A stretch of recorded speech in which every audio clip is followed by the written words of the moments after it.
public reprimand took place in the House of Commons today. The president of the Public Health Agency was summoned to appear over documents he won't share with Parliament. The mystery is over the firing of two scientists from China who worked inside Canada's highest security lab. CTV's Manitoba Bureau Chief Jill McIshon has that story. Order! Order! More than a century has passed since a civilian was called to account here, admonished before the bar of the House of Commons. Ian Stewart, the head of Canada's Public Health Agency, arrived empty-handed, refusing again to release unredacted documents about a lab transfer to Wuhan and the scientists who helped coordinate it. Disclosing sensitive information could have a number of negative side effects for our intelligence agency. A matter of national security, say the Liberals, a democratic right, according to the other parties. When we don't pay respect to this House, we don't pay respect to the to the Canadian citizen.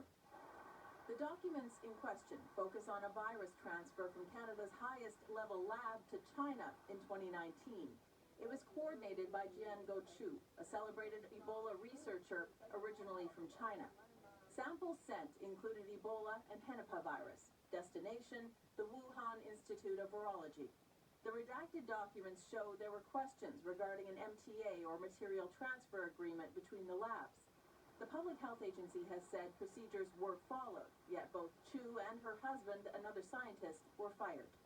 I suspect that transfer is simply a canary in the coal mine. The slip-up on a transfer agreement in and of itself may possibly have serious repercussions for them as civil servants, but would not trigger a national security investigation. He says putting Canada's scientific relationship with China under the microscope is in the public's interest. So far, a national security committee has seen the documents, but is not one that reports to Parliament. And the government has an obligation, the Public Health Agency of Canada has an obligation to follow, to obey the order of the House and hand over these documents. Conservatives are now proposing a search of the Public Health Agency's offices. What happened in this lab could be determined in the coming weeks. Jill McIshon, CTV News, Winnipeg. Time for a 2-minute break, but when we